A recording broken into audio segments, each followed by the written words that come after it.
Hey everyone, welcome back to K-Korner, the channel where we dive into the wild world of entitled people and their unbelievable stories. Hope you enjoy it, and without further ado, let's go. Some background. I live in a 3-story apartment building with my mom and my little brother. We aren't really that well off, so it's all we can afford. We've had problems with these neighbors for about 5 months now. The rest of the building has given them nicknames, so that's how I'll refer to them. The Old Crow and Dummy D. Dummy D is the Old Crow's son, and they live in the bottom apartments of the complex.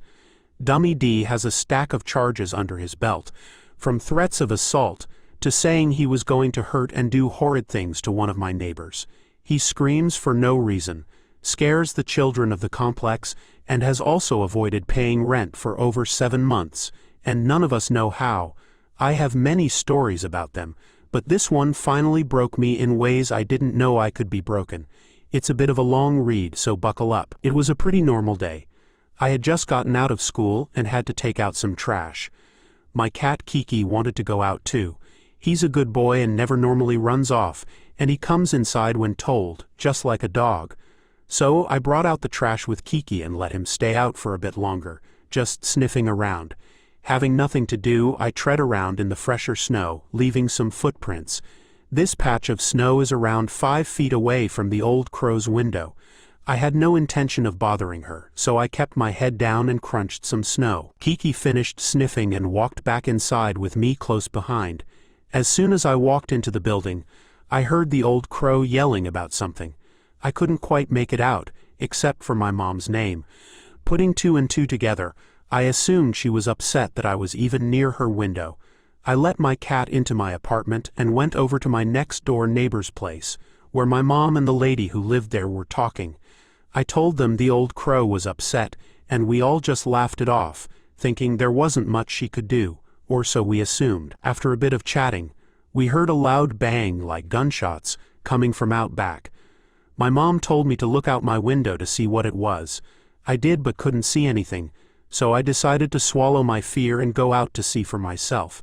I turned on my phone camera and headed out back. My heart races just thinking about it. It was scary. I got out back and started recording the blast of a firecracker. Before I could think, everyone out back was screaming.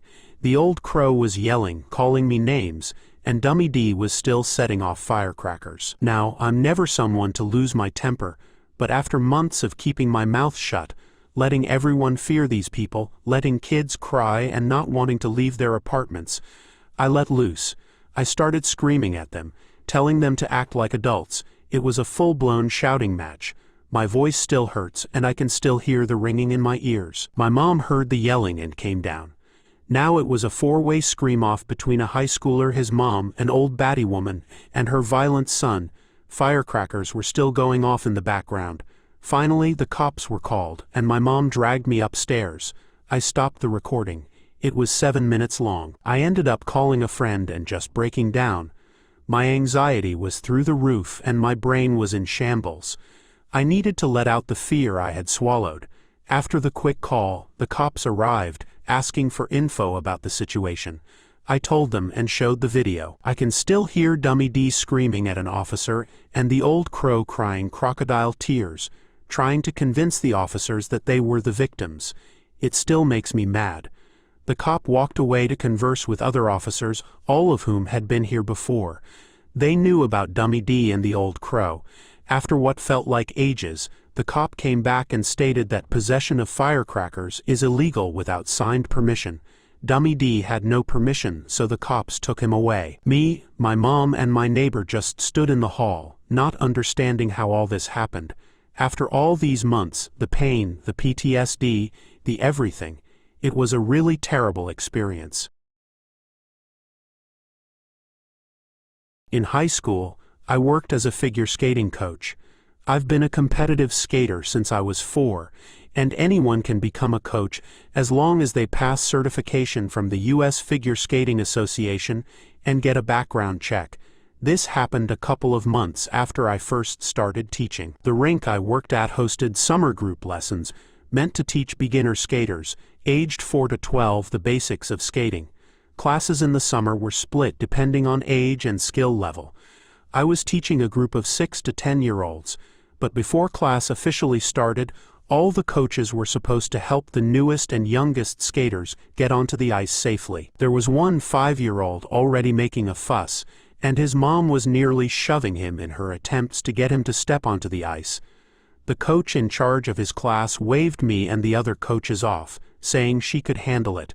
Everyone else started teaching, and there was peace for about 10 minutes. Next thing I know, I hear full-on wailing mixed with screeching.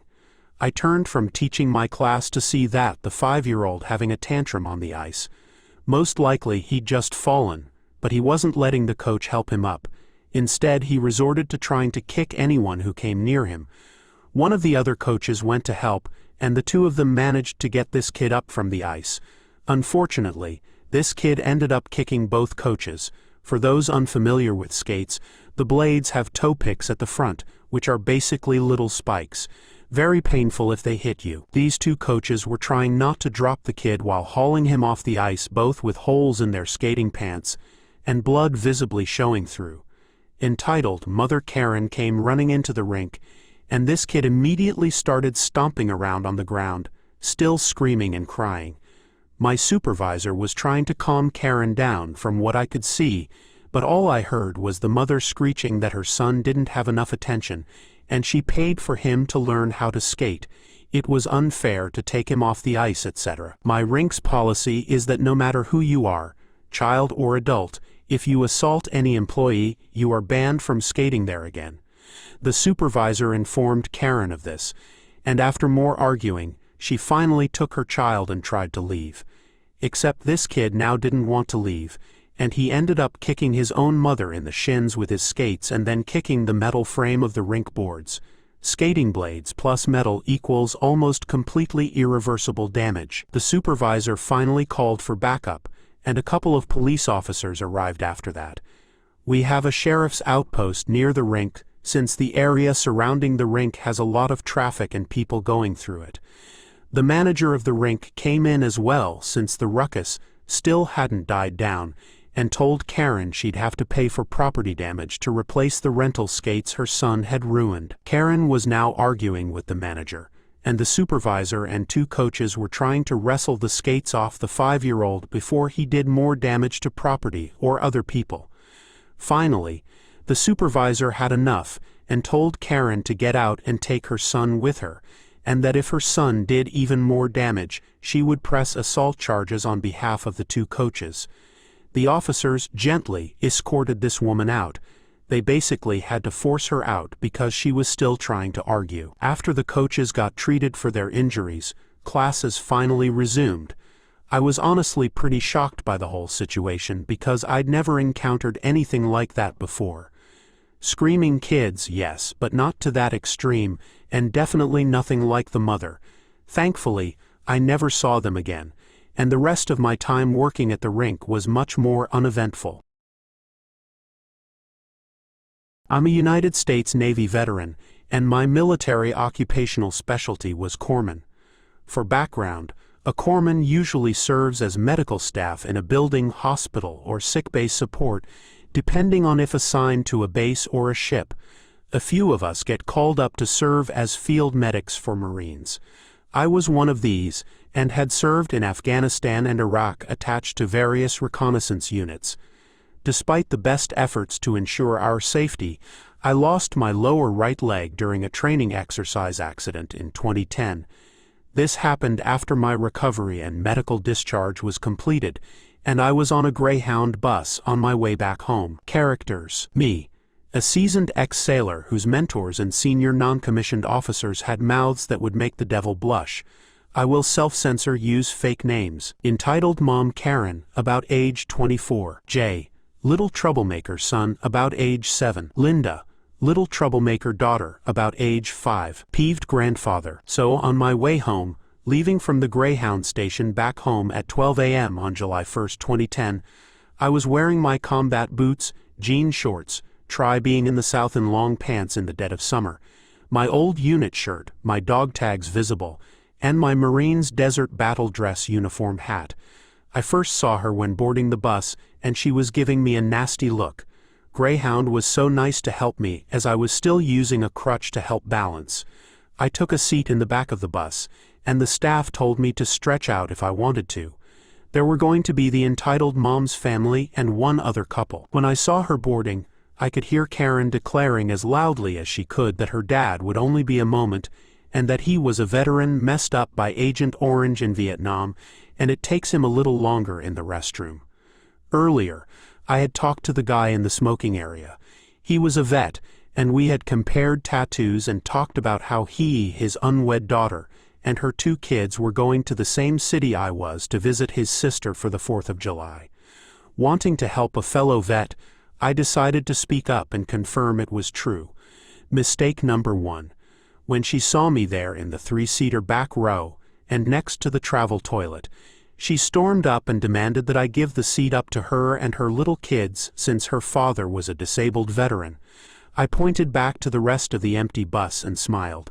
"Ma'am, I am a newly discharged disabled." That was as far as I got. She rudely interrupted me. "Nonsense, you're just some faker. The service doesn't let disabled people in. Take off all of that stuff and quit pretending." At that point, I pulled out my DD-214 and pointed to where it said that I lost my lower leg in a training accident. As the bus driver reached us to pull her aside to tell her to get off the bus, I motioned for his attention and asked that she just get stuck up front with her kids because, look out for the old man. After he boarded, he was told what happened and cussed her out before coming back to apologize to me and offering me a swig from his little flask. Eventually, I fell asleep. As the sun was starting to rise, I woke up to a pain that felt like someone had hooked the prosthetic's pin to it and was speeding off. I jerked myself awake, and there were Jay and Linda, both pulling on it to try to get it off me. I popped up, screaming, "Get these little troublemakers the flip off my leg." Grandfather's meds were making it slow for him to wake up, he told me. But Karen was on her feet. "How dare you scream at my perfect little angels?" she yelled at me. At this, the bus driver was pulling over while I was trying to get their hands off my leg. "Get your flipping hands off of them." Me. "Then be a responsible parent and make them get their grubby little mitts off my leg before I throw you all off this bus." Karen. "You shut the flip up, you lousy lying faker. Let them play with it. They're curious. Besides, you're just a lousy fake vet." At this point, she was shut up by grandfather, who had removed his belt while coming up the aisle, starting to take the belt to her rear. He literally bowled her over his knee and started spanking her. "You little brats will be next if you don't leave his leg alone." They made a beeline to the front of the bus at that point. When the cops arrived, he even filled out a witness statement as to what she had pulled and helped me get her arrested. The rest of the trip, the kids behaved, and grandfather made it up to me with a lot more drinks the rest of the way. No clue what happened to the mom, but I heard the state of Maryland picked up the charges against her. For this story, let's get a bit familiar with Karen. As I said previously, her nephew who was staying with them at the time was very nice and sweet, and we loved to hang out at the pond in the winter. However, I never saw much of him until the winter. This all takes place the summer before the last winter we would set up the rink. The nephew, let's call him Jack, was at a summer camp with his cousin from the last story, let's call him Barry. Barry and Jack were attending a summer camp at a local ski resort that held mountain biking camps during the summer. It was also public use, so you would see regular people biking the same trails. For this story, there was me, Jack, Barry, Karen, and my friend. Not the same friend from the last story. This friend and I grew up on the same street a few houses down. We knew each other since we were born and would spend most of our days on our bikes. My friend and I decided to bike from his house out to the trails for a bit, not knowing that Karen would be there. When we arrived, we pedaled up to the lodge to purchase tickets for the trail. They were like $5 each. This is where we first saw Karen. When we got in line, we waited for about 2 minutes before seeing Jack standing a few spots ahead of us. I walked up to talk to him, and he told me Karen and Barry went back to the car to get more money because Karen attempted to complain her way into free passes for the camp. But as we all know, that didn't work. Jack had actually paid for his ticket, and soon left his spot in line after waiting another 10 minutes to go sit down. My friend and I finally reached the front of the line and purchased our tickets. We then went to sit with Jack and wait for Karen and Barry to return. Almost on cue, in comes Karen speed walking with Barry hot on her heels. She slapped down $15 on the counter. Cashier: "Ma'am, you just cut the entire line. I'm going to need you to wait." Karen: "Are you kidding me? I waited 15 minutes earlier." Cashier: "Ma'am, you left the line to get more money, so you need to wait again." Karen: "My nephew waited in line for us while we were gone." She said this with a smug look on her face. Cashier: "He never came back up to the register, ma'am. I assume he left the line to sit." Karen turning to Jack: "Are you serious, Jack? This is why we always leave you at home." Jack turned to me and raised his eyebrow. I simply mouthed, "Wow." Karen then stormed to the back of the line and crossed her arms, continuing to wait. My friend and I were waiting for the camp to start because we figured the prices were the same as regular tickets, and it would be fun to hang with Jack for the day. Karen finally reached the front of the line and delivered a sharp, "Will you help me now?" Cashier: "Yes ma'am, how many tickets?" Karen: 3. Jack: "I already bought mine." Karen: "So you paid for yourself but not us?" She was steaming at this point. Jack: "Yeah, with my money." Karen: "I don't care, it's the polite thing to do." Jack sighed and continued to sit with his chin on his hand. Karen finally purchased 2 tickets and gave the other $5 to Barry for snacks. Barry, the entire time, was sitting there saying things like, "Yeah, cheap ass," to Jack every time his mom made a statement. My friend and I invited Jack to leave the camp and come bike with us until Karen and Barry were going to leave.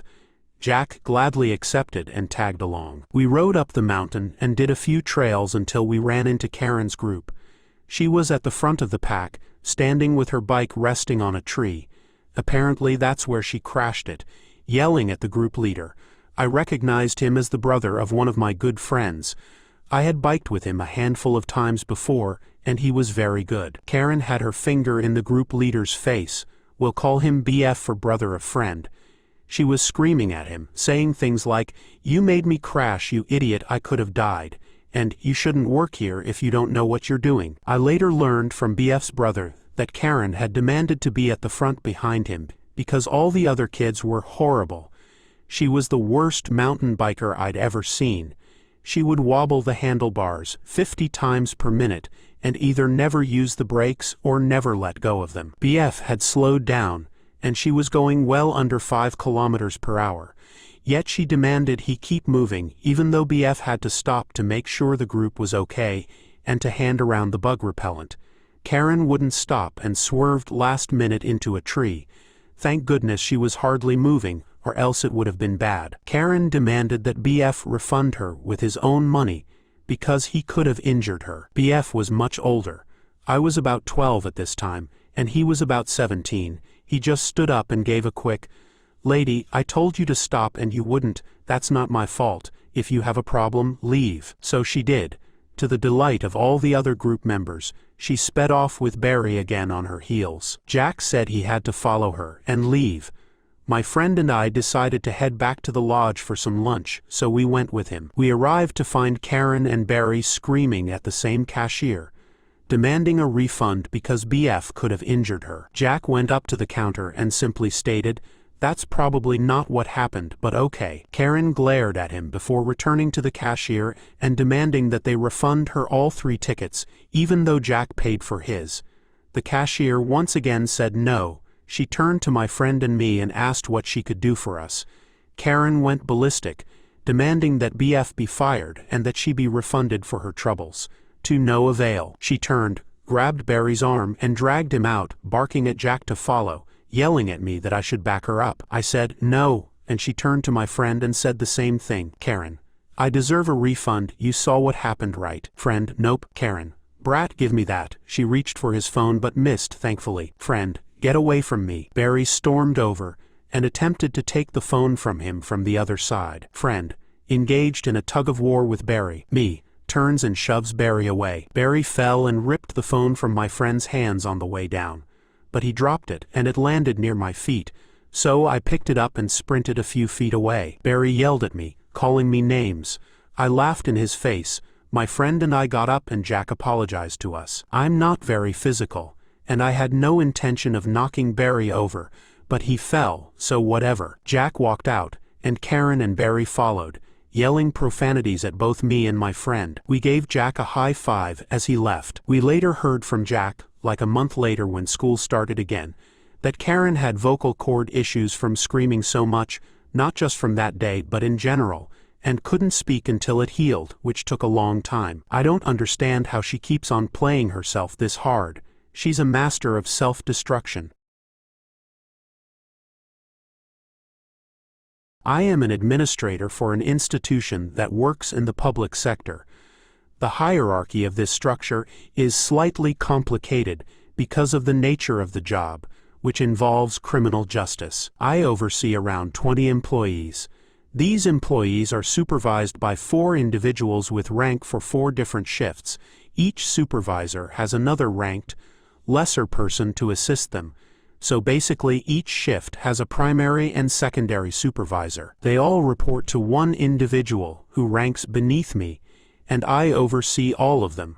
I report to the individual in charge of the whole institution, and that person reports to an elected official who manages the entire department.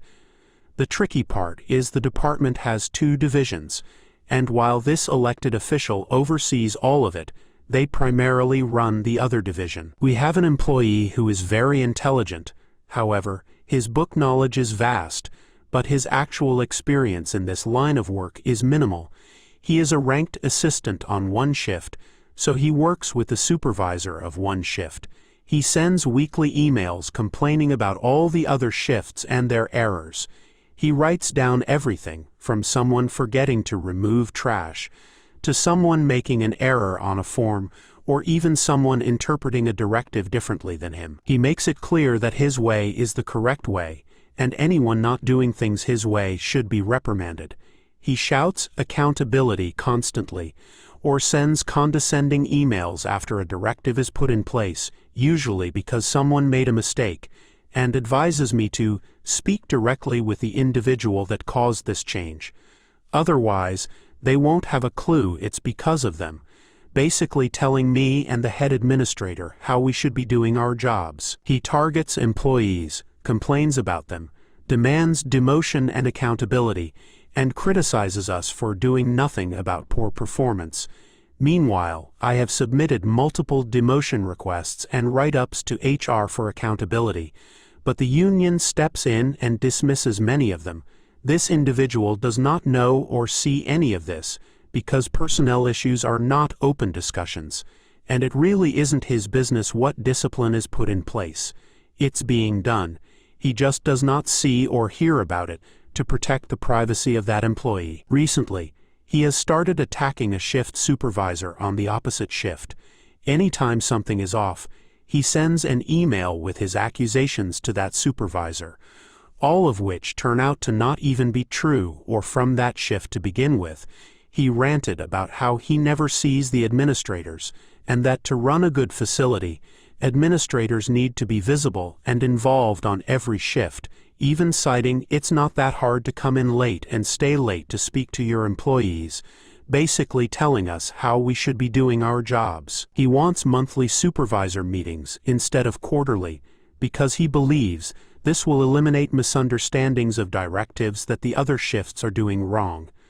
Little does he know we had monthly meetings for a long time, and no one was able to make them, and nothing came of the meetings, so they requested quarterly meetings. I agree that visibility is important, and I stop in twice a month with the night shift to check in and see the day shift every day, but he never gets up to come speak to me during my rounds. He sits and reads or plays on his phone, which is allowed due to the nature of the job. He commented, "I can't recall the last time I saw any of you," demanding that administrators come in more to micromanage better. I was in a week prior, so that kind of upset me as he won't acknowledge me. So I started coming in more and told him, "Why are you sitting? You should be managing. There are things to be cleaned and sorted. You can count the inventory of supplies. We don't pay you to sit around." This upset him because we do pay them to sit around until needed, if they have an intake. I then asked him why he was sitting in a restricted area. He stated, "It was quiet in there. and common sense shows he's not violating the rule because he didn't go past a specific point, so he can sit there. It's a corridor leading to another part of the building, not owned by us. I read him the directive, which states, "At no point should anyone for any reason go beyond this door, unless in an emergency evacuation situation." I asked him again what was so difficult to understand about this request. He still found nothing wrong with going past the door to sit on the other side. I told him he has demanded accountability, so he would be getting a write-up for not following the directive. He flipped out, saying it was such a minor thing, and I reminded him of all the little minor things he complains about with the other shifts. I continued to come in and micromanage everyone. A few employees asked why I was there all the time because we hired supervisors to manage the shift, so did we not think they were capable of doing the job? I advised that some people felt that they couldn't manage the shift and wanted administrators to come in more. The complaining individual got several more write-ups, one major one for an almost fireable offense, showing that maybe, in fact, he didn't have all the answers. He sent an email to my supervisor complaining that I was micromanaging and being extremely strict with the minor write-up infractions that he now says aren't that big to even be reprimanded for. My supervisor asked, "But this is what you wanted, is it not? You complained that you wanted us to be seen and manage more and hold people accountable when they mess up."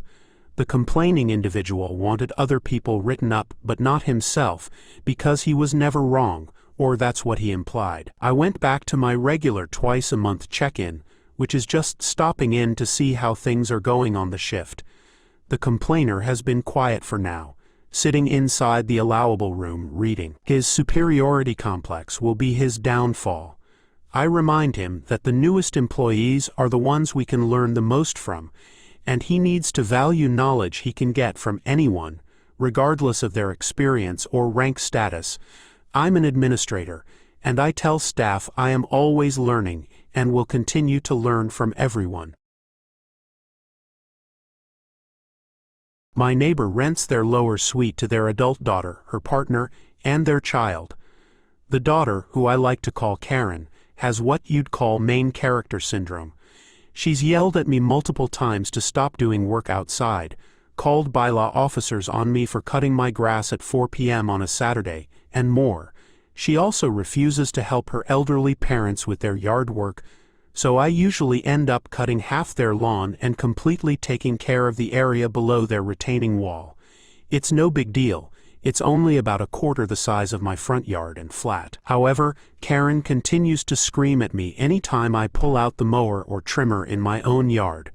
It's beyond aggravating.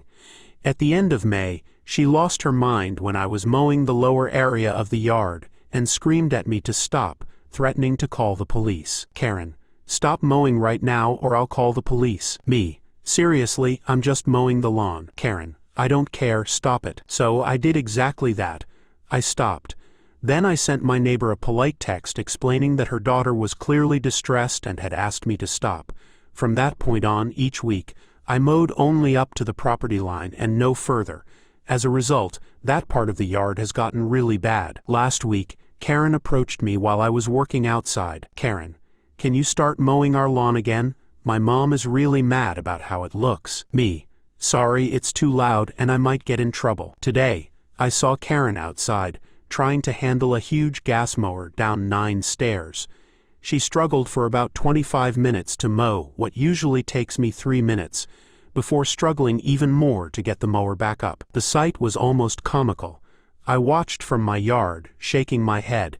It was clear she had no idea what she was doing. Despite her earlier outbursts, I couldn't help but feel a tiny bit sorry for her. But then I remembered all the times she'd yelled at me, and my sympathy quickly vanished. Later, my neighbor, Karen's mom, approached me while I was trimming my hedges. "Neighbor, I'm really sorry about my daughter. She's been under a lot of stress lately." Me: "I understand, but it's getting a bit much. I don't mind helping out, but not if I'm going to be yelled at every time." Neighbor: "I know, I'll talk to her again. Just please, if you could help us out a bit more, it would mean a lot." Me: "I'll think about it, But she needs to understand that I'm doing this as a favor, not because I have to. The next day, I was out mowing my lawn again.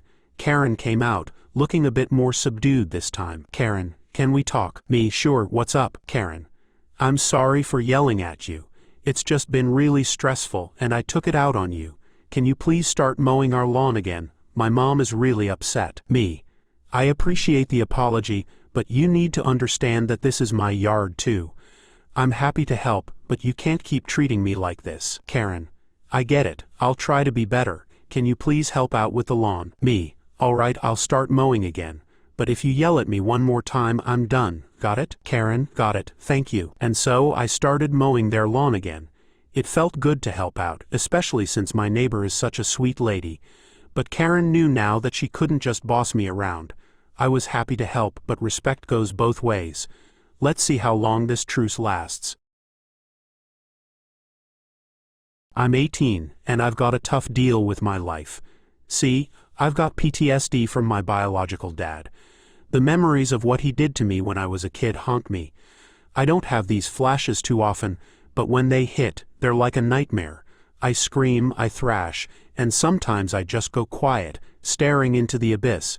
But no matter what, I end up acting like a terrified 7-year-old. So this story happened a little while before school started. It was just an ordinary day, and I was at the store with my mom, stepdad, and my younger brother. My mom is shorter than me, standing at 5'3", while my stepdad is way taller at 6'7.5". My brother, well, he's 1 inch taller than me at 5'5", and I'm 5'4".